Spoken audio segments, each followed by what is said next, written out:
On today's show, I did a school visit last year, and one of the girls actually got up and said that after I finished reading the story, and we were asking questions and having a discussion. She stood up and she said that I don't think, and she has a Yoruba name. She said, I don't think anybody here knows that I'm Nigerian, but I'm proud to say it that I'm Nigerian. She yeah, stood up because she saw somebody from her yes, culture. Who looked a little, who was doing something a little different from what yes, maybe she's learning. And also, too, she probably saw herself in that girl that I saw myself, where maybe she gets teased at times. mm-hmm. Maybe, people don't know how to pronounce her name.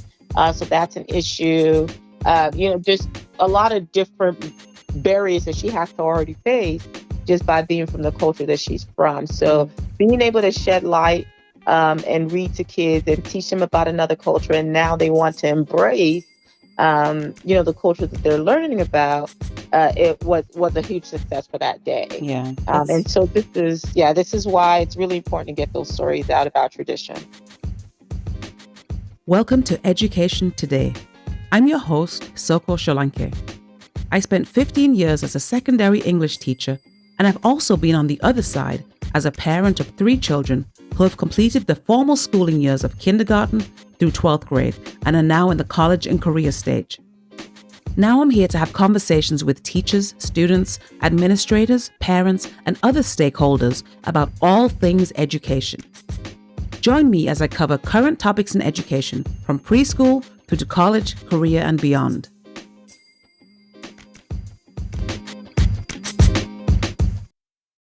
So welcome to today's show. My guest today is Evelyn Logan.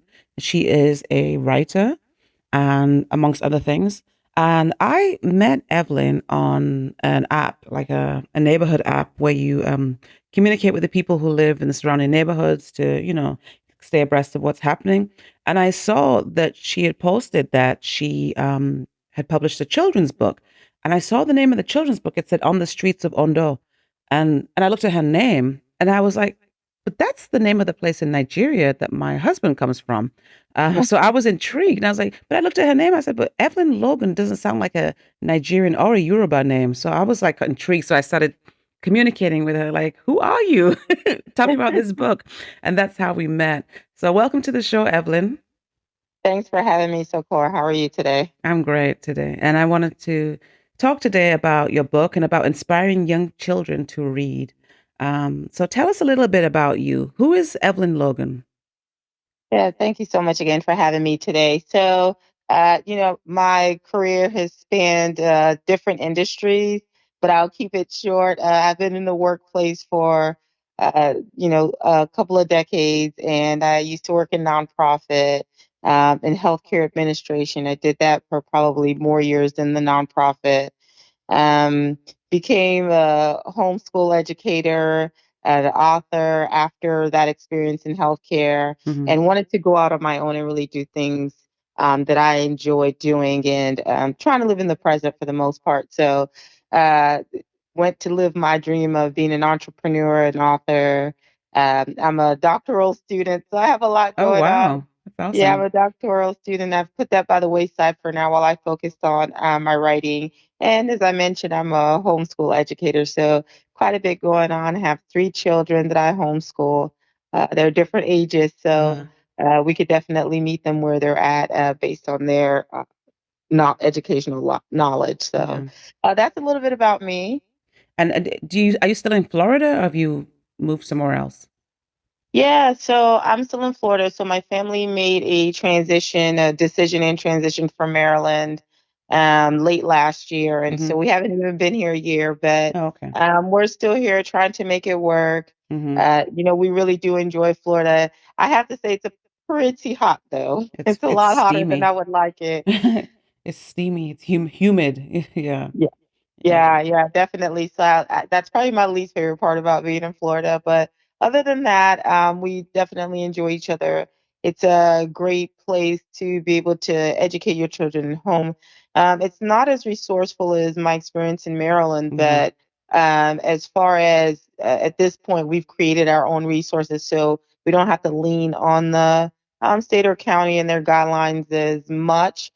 because we're able to just take from experience since we've been homeschooling. It's like 4 years now, but Hmm. just take from experience how we want to structure that on our own. Okay. So, Mhm. what is your link to Nigeria? Are you Nigerian? Yeah, absolutely. So I'm first generation Nigerian American. Even though I was born in America, I did live in Nigeria, Ife, for about 10 years of my life. Oh, Ife. Uh, Okay. my formative years, both of my parents are Nigerian born and bred. Oh, wow. And yeah, my dad's from Ikire, my mom's from Ondo. And so she's definitely the inspiration for the title and telling stories about Africa and bringing culture to another place in general. Yeah. And you've been to Ondo? So when I was a lot younger, I haven't actually been back to Nigeria since we moved here when I was young.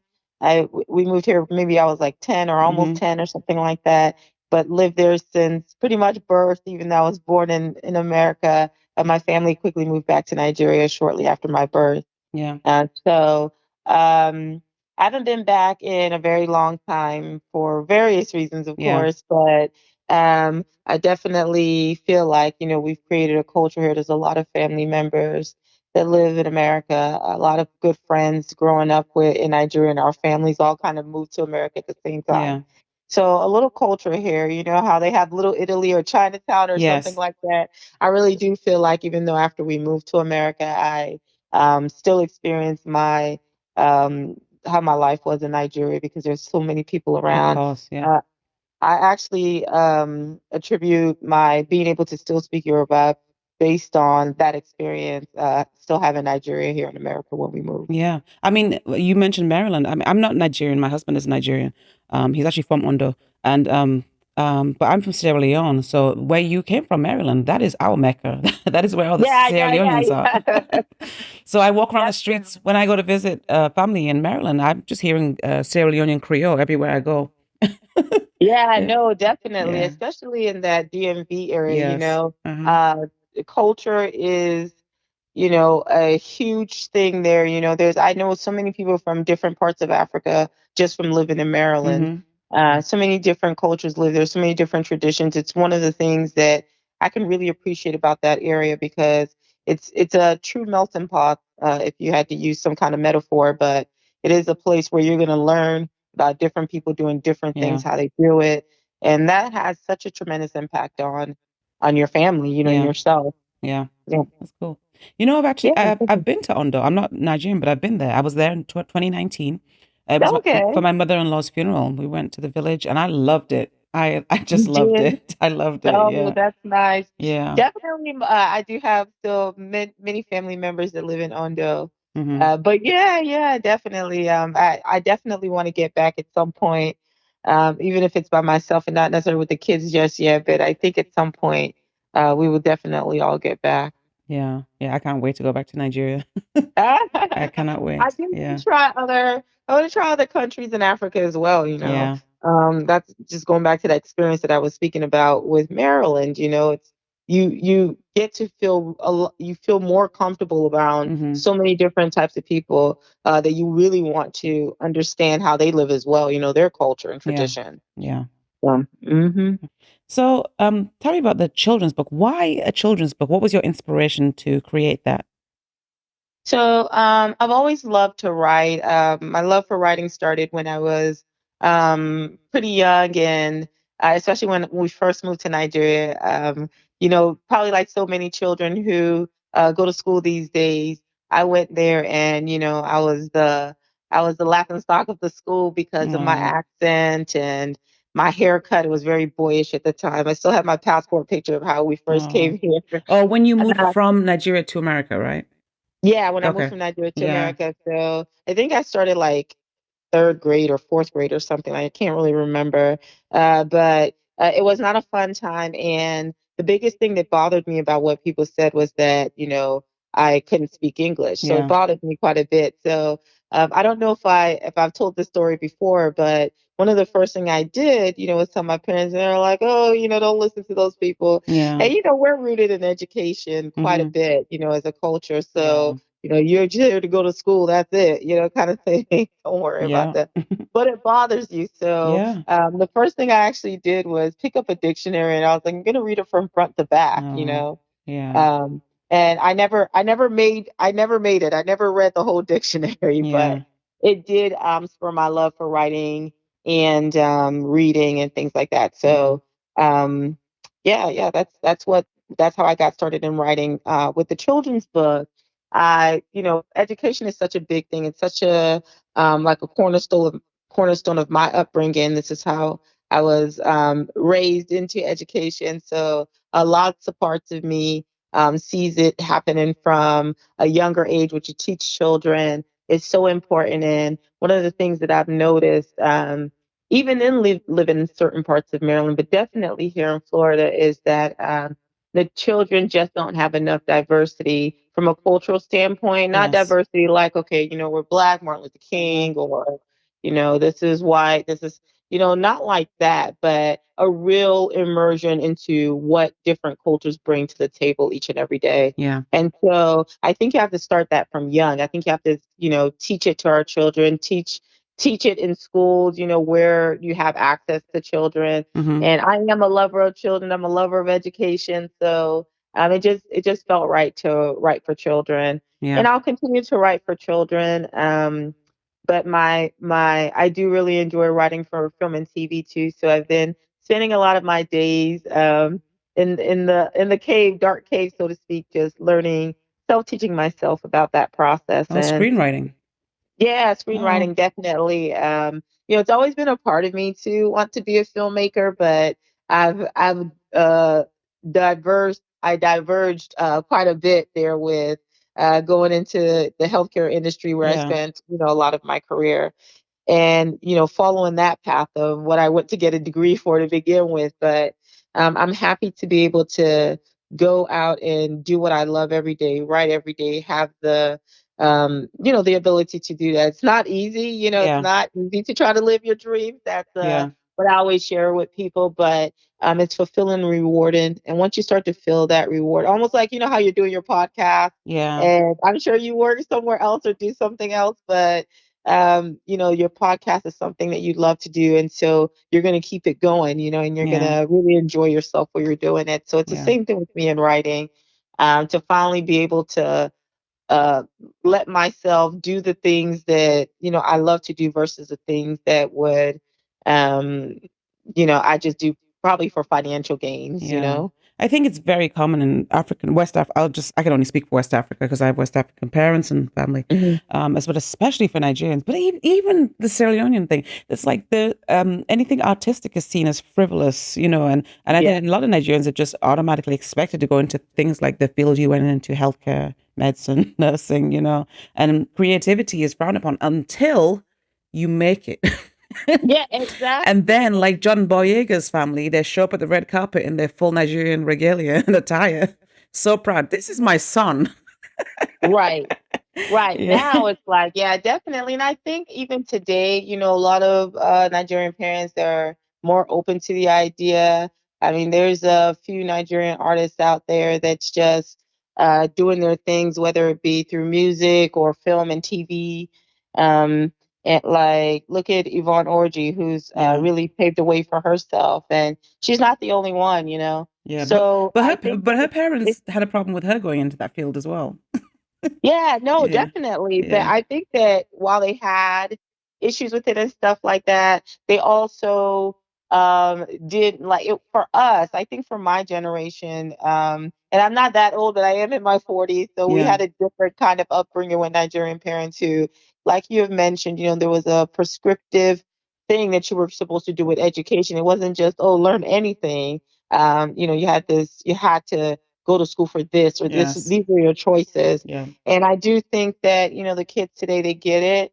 They do still get that, but it's not as, hands down, this is what you must do, where you don't, as an obedient child, you don't feel like you have an option. Yeah. Yeah. I think kids today feel like they have an option. Yeah. And I think social media has really played a part in that. That's In that. awesome. Yeah. Yeah. Now, when you talked about coming to America, that's funny. That's a movie. Your experience Yeah. coming to America, and the first thing I thought about when you were talking about being a laughing stock was my brother-in-law.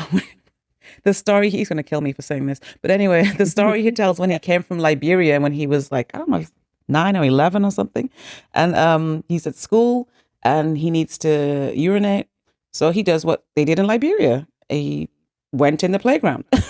Right, And right, the other right, kids and teachers like, what are you doing? He's right. like, I'm peeing.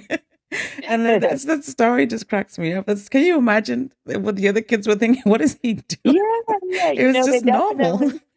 They definitely look at it as not normal, but for him, it's Yeah. perfectly normal. Yeah. And that is pretty funny. Even uh, we have stories of people doing the same, and they're not Nigerian, but it just goes to show that again, people come from different cultures, different things are accepted, Yeah. and we really do have to um, give everybody a chance to understand what they have going on. Hmm. And it's funny now, but I'm sure your brother-in-law didn't think it was funny at the time, or that was yeah. I'm sure that his nickname for the next few years was based upon that event.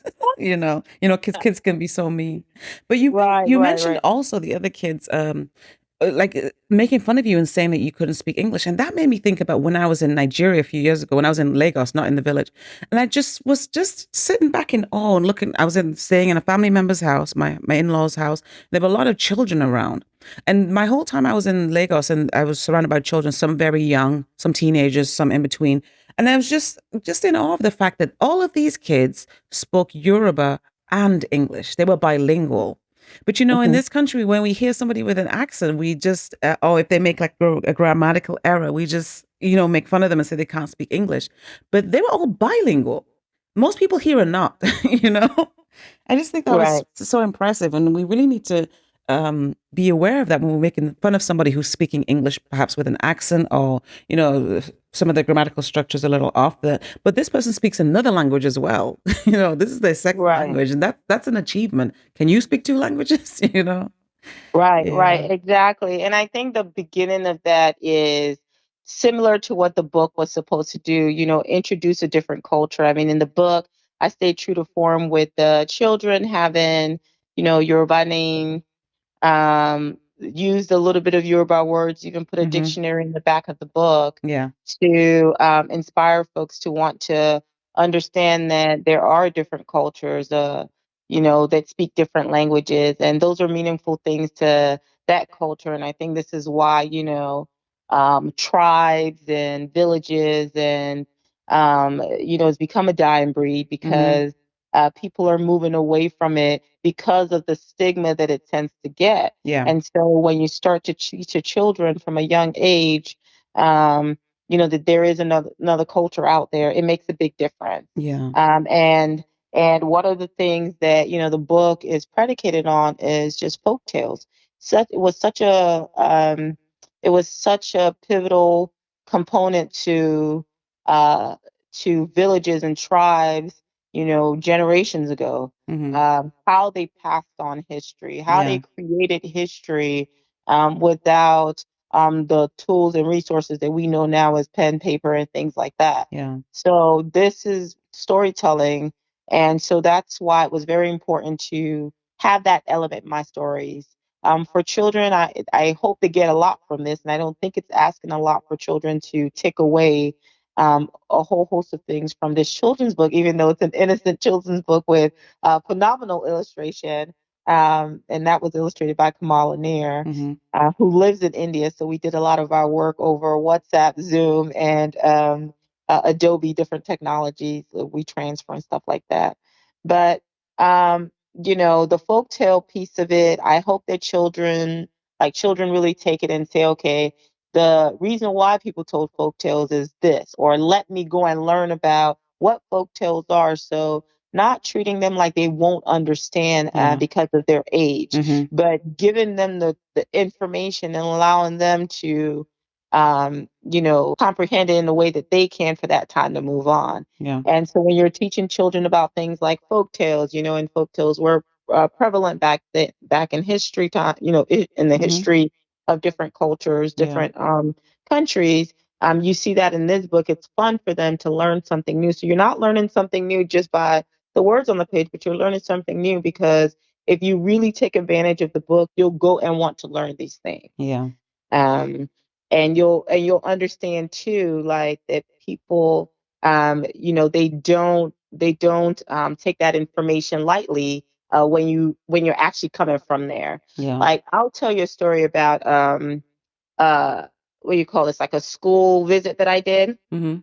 and it was here in Florida. I did a school visit last year, and one of the girls actually got up and said that after I finished reading the story, and we were asking questions and having a discussion. She stood up and she said that I don't think, and she has a Yoruba name. She said, I don't think anybody here knows that I'm Nigerian, but I'm proud to say it that I'm Nigerian. She just Yeah. stood up because she saw somebody from her Yes. culture. Uh-huh. Who looked a little, who was doing something a little different from what Yes. maybe she's learning. And also, too, she probably saw herself in that girl that I saw myself, where maybe she gets teased at times. Mhm. Maybe, people don't know how to pronounce her name. So that's an issue. Yeah. Just a lot of different barriers that she has to already face just by being from the culture that she's from. Yeah. So being able to shed light and read to kids and teach them about another culture, and now they want to embrace, the culture that they're learning about. It was a huge success for that day. Yeah. And That's so this is why it's really important to get those stories out about tradition. yeah. I completely understand the story you just told. Just growing up in the 80s in the northeast of England, I was always the only black girl in school, and then I Yeah. have a name that cannot be pronounced. Yeah. And my maiden name was even worse than my married name is actually fine. It's my first name was a struggle for people. My maiden name surname was abysmal for people, and Right. it was just humiliating to have teachers make me stand up and repeat it over and over again until they could understand it, Right. to get it. Yeah. And just like nothing in the curriculum looked like me, represented me, but Right. to the point where you just become acclimated. So that I remember I had an art teacher who always tried to get me to tap into the art of my culture, and I repelled her Yeah. her attempts to do that because I felt like she was making me other, and I wanted to fit in. You know what I mean? So it's like I Mhm. wanted to be known and accepted, but at the same time, I wanted to fit in because of the surroundings that I was growing up in, and that makes me thinking about that makes me feel sad because I realized that teacher was actually probably one of the best ones that I had because of what Right. she was doing. Right. Yeah, Yeah. There's definitely a lot of teachers, especially professors when I got to college, who wanted me to push myself with my writing. But I still had that, that thing in the back of my head that says, you don't know how to speak English. So yeah, what are you doing trying to write in English? And while I can write a little bit in Yoruba, it's definitely something that I can't do as well as I do in English. yeah, So and English actually is the um first language of their national language, yes, English in Nigeria now, yeah, versus the many different tribes mhm, and culture that speak different dialects in Nigeria, because there are many, many. yes, Even in Ondo itself, I understand yeah, just a handful of words in, the Ondo version of Yoruba. yeah, So it does break down by where you're from as well, and that's so. These are all things though that I am hoping, as being a writer, can be reflected in my work. Even when I think about filmmaking and writing for TV and film, a lot of my stories is about multi-generational relationships, the breakdown in that, um, uh, like tribes being uh,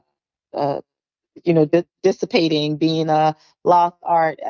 People don't really have. There's not really a lot of tribes in that sense, in that traditional sense, yeah, anymore. And so, is it a dying breed? Have we moved to a modern way of tribal societies and stuff like that? So a lot of my stories are rooted in family, rooted in Africa, Nigeria in general, West Africa in general. Yeah, I do have some friends on the east side of Africa as well. Yeah. Not so much the south, but definitely know some people from East Africa. Mm-hmm. And just being able to learn and listen and telling stories that I've heard over the years, that it's such a big impact. The African culture has such a big impact on me, even if I've been living in America for a Mm-hmm. long time, Yeah. that it continues to be the foundation of what I'm writing. The stories that I would bring out on film and TV is very African based, Yeah. but in the sense of American cinema. Yeah. Yeah.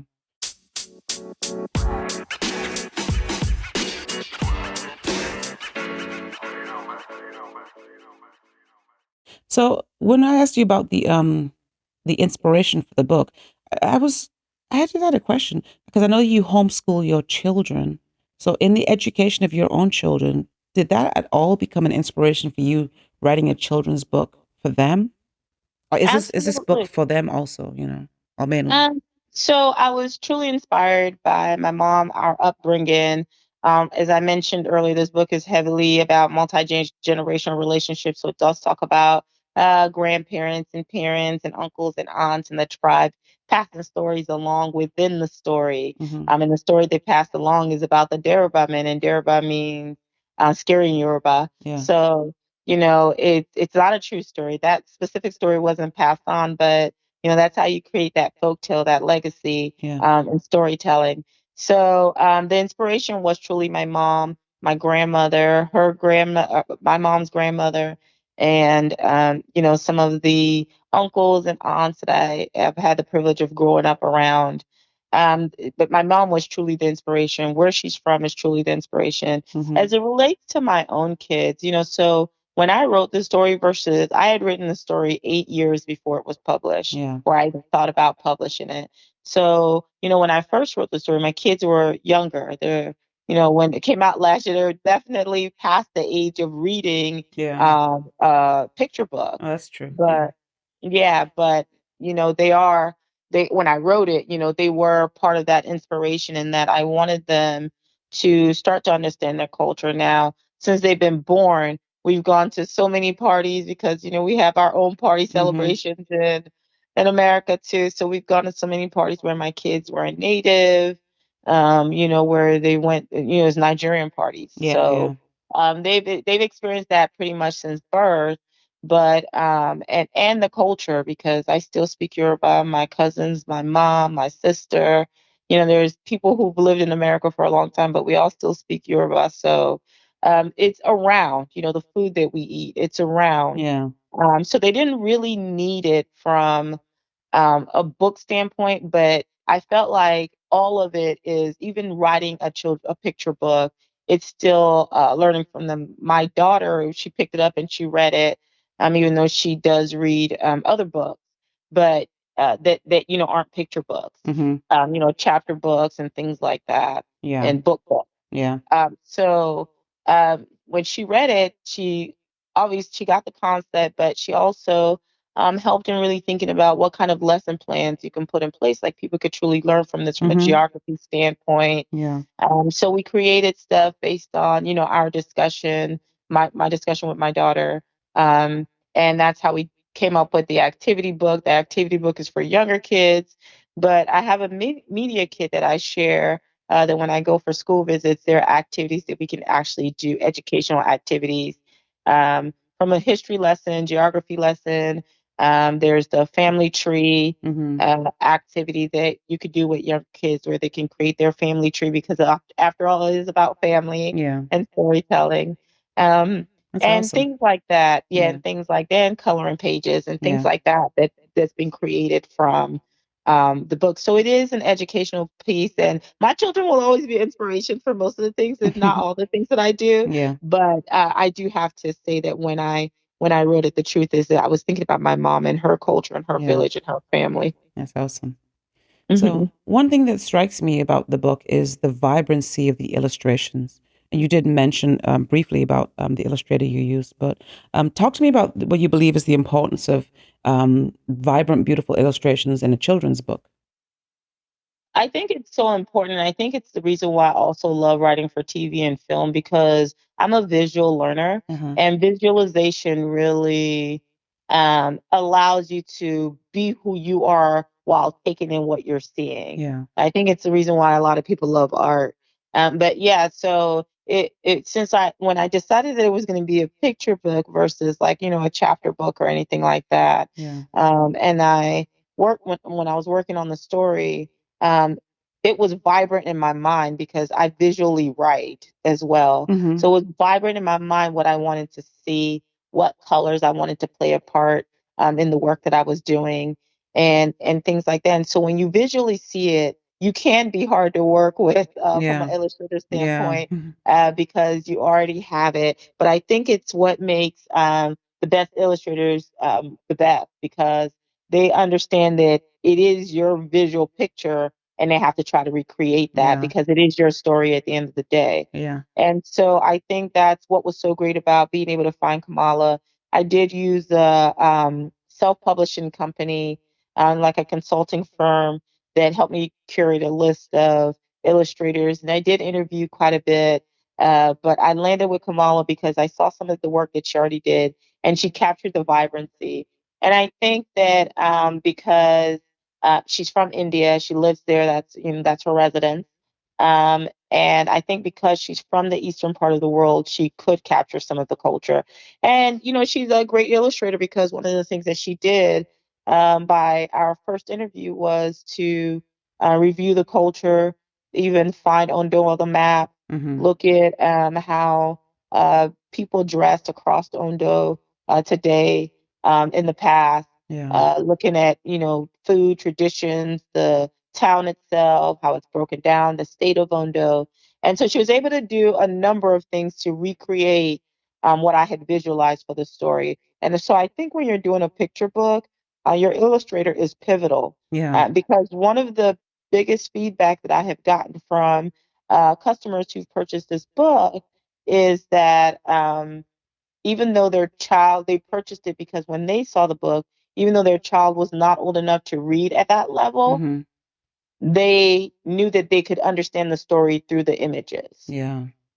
And I thought that was really powerful. And I've gotten that comment quite a bit, that the illustration really tells the story. So I think Kamala did a fantastic job of really understanding what I visually envisioned for the book and was able to bring that to life. Yeah. You mentioned briefly a school visit. You were talking about a Nigerian girl who really, related to the message of the book. But in general, what has the reaction to the book been, and from kids, but also from parents and from teachers? Yeah, so I shared the biggest thing that I get information on that the book really seems to lend itself to children of all ages because and even adults too who feel like they've learned a little something about the Oh, book itself. about the So that culture, yeah, yes, definitely. that's cool. And they've used some of the Yoruba words that are in back of the book. I did put a little glossary back there of like 10 Yoruba words that people can learn from, including the names of the kids. And then there's a map back there, so it's for them to learn a little bit more. But the biggest things that I've gotten is again about the vividness of the book. The illustrations went very well with the story, but also too that the cultural representation, being the importance of being able to teach children about different diverse cultures, about who they may interact with in life as they get older.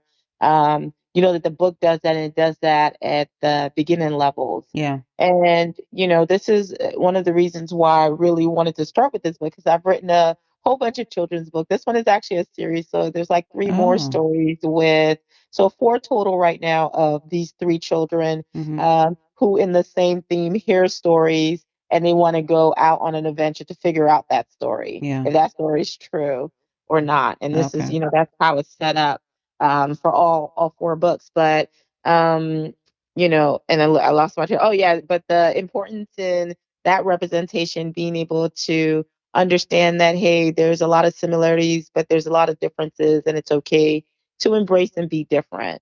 Yeah. That's one piece, and then in the school with the kids, they're more. It's interesting because the kids they're more fascinated with the fact that you're an author than they are Oh, with the book. okay. So that has been a big thing when you're able to connect with the kids and they see that, they hear your story because they ask the best questions. These kids, I'm like, I wouldn't even have thought to ask that if I was your age, but they're over there raising their hands and asking all kinds of Oh, stuff. wow. And I've done a few school visits, most of them in Maryland, Mm-hmm. but it is for them. They do love the story as well because they get to learn something new. Yeah. And then there's a lot of geography involved in it as well. So those have all been great components to it that you can teach off of this book. Yeah. And for my homeschooling community, this is what we're always looking for, ways to do something a little bit different from the norm. Yeah. And with me, because my husband and I, we work on that together. We partner on this together. In that we create our own curriculum every year. Like they go to school year round. They're Mm-hmm. currently working on a project they have to present next week. Oh, So, wow. but they do get larger breaks. Yeah. Sometimes we can take 2 weeks off. Sometimes we'll take a month off during the Thanksgiving to Christmas stretch. Um, but we're able to do that because, we also do school year round and we meet them where they're at. So Yeah. what do you have an interest in learning? And then we create curriculums off of those topics and try to do more hands-on as possible. So this children book also does allow, just kind of bringing it back around. The children's book, does align with being able to teach, grammar, writing, Oh. as well as art Mm-hmm. out of the book, and then also some different educational activities as well. Great.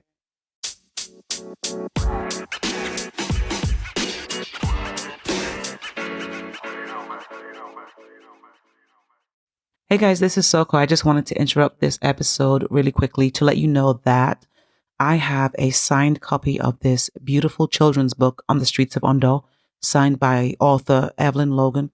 And I would love to give that signed copy away to a listener. If you are interested in receiving a signed copy, shoot me an email at edtodaypodcast@gmail.com. You can see that email in the show notes also. Shoot me an email with your name and I will give it away. First come, first serve. Thank you. Back to the show now. Um, no, we've talked about this before. I just want to talk about my own experience. So, I've been a teacher for 15 years. Right. Hmm. And I spent 11 years in a high school. And of those 11 years, there was one year where it was during COVID, I taught all 11th grade. But the other 10 years, I was given, and then after a while, specifically started to request to teach 10th grade. So I always taught 10th grade as well as other things.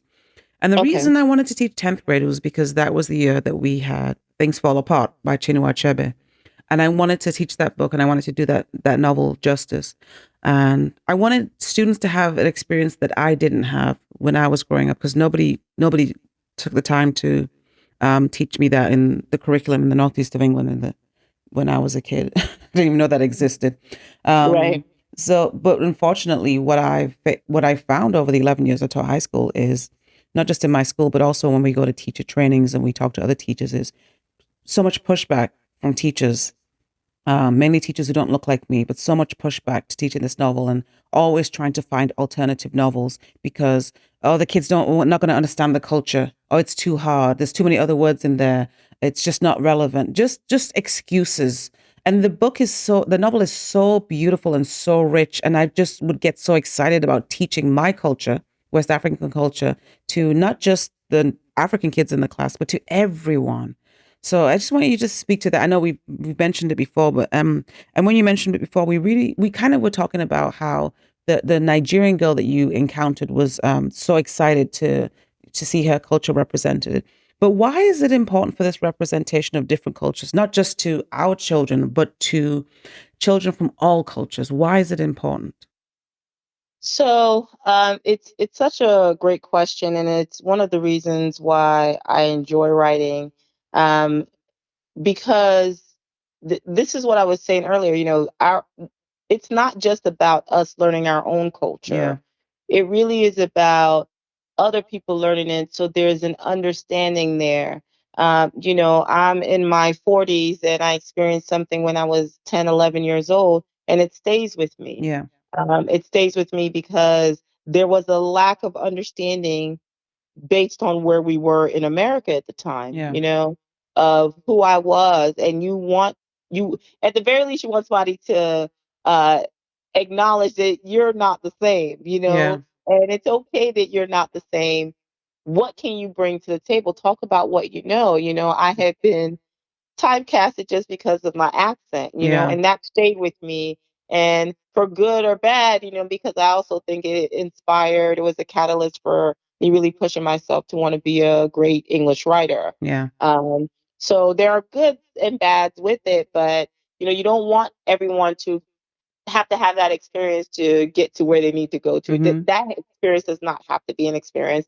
And as I mentioned, this is why I wanted to start with children's books, because I think you have to start early on. Yeah. Um, I do think that if you have me who started early on while you were still an 11th grade teacher, by the time those kids get there would be at least an understanding or acceptance that this culture does exist. And for Yes. some people, they may actually want to delve into things fall apart, which is one of my favorite books of all time. I've read it multiple Yeah. times. Same. Uh, and I definitely have lofty goals for it in the future, but from my writing standpoint, but it is one of those books that my mother has read in school. My father, I think, mentioned that they had to read it in school in Nigeria as well. Mm-hmm.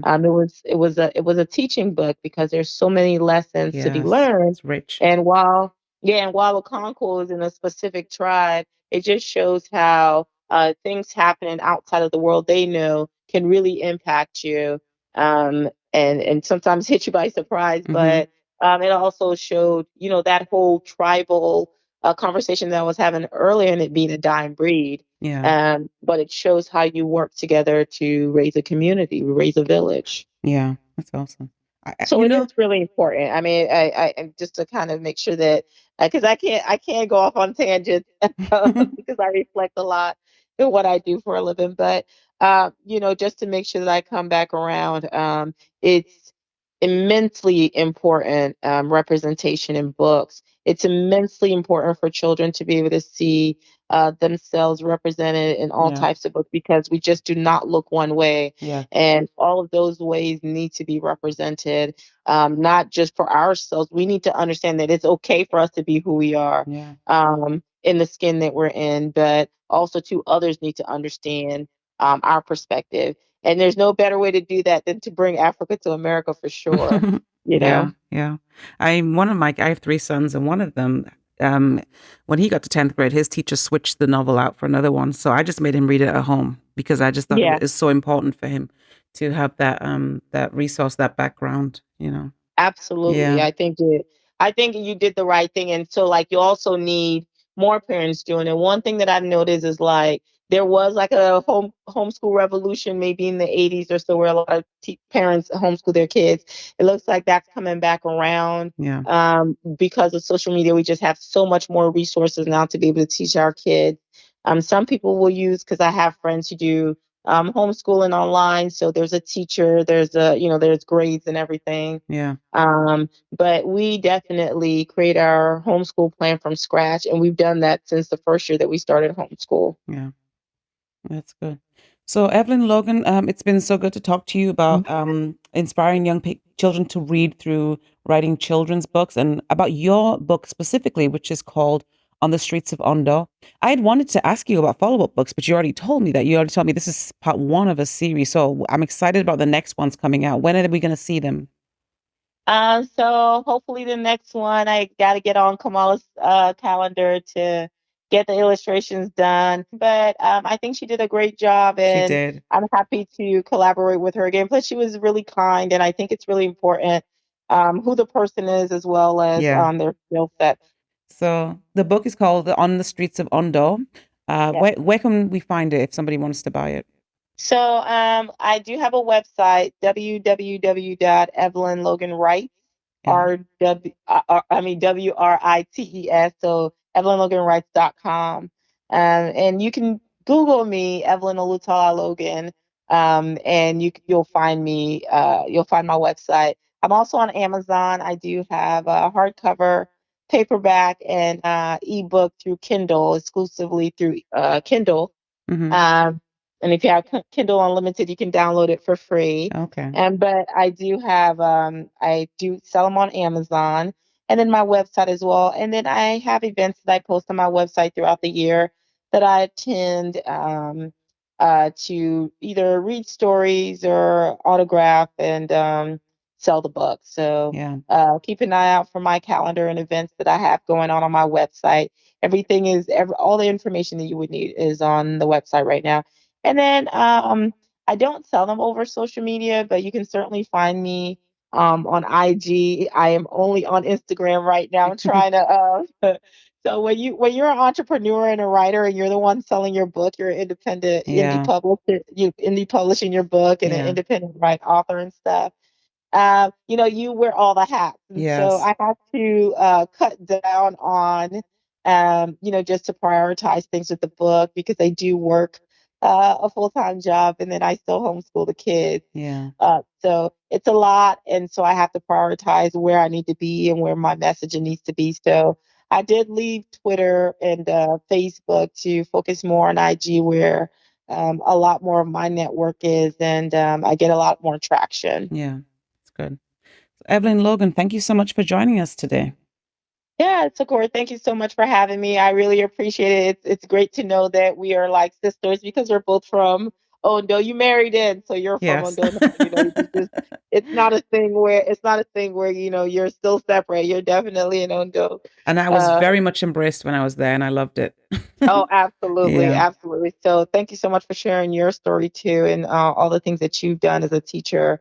Chinua Achebe would be clapping his hands right now Yay. that you brought the book to the school. So in Yeah. America, Yeah. so that's very much appreciated. And thank you so much for having me. This has been a joyous conversation, Yeah. and I hope it's been the same for you. It has. Thank you. You're welcome. Take care now. All right.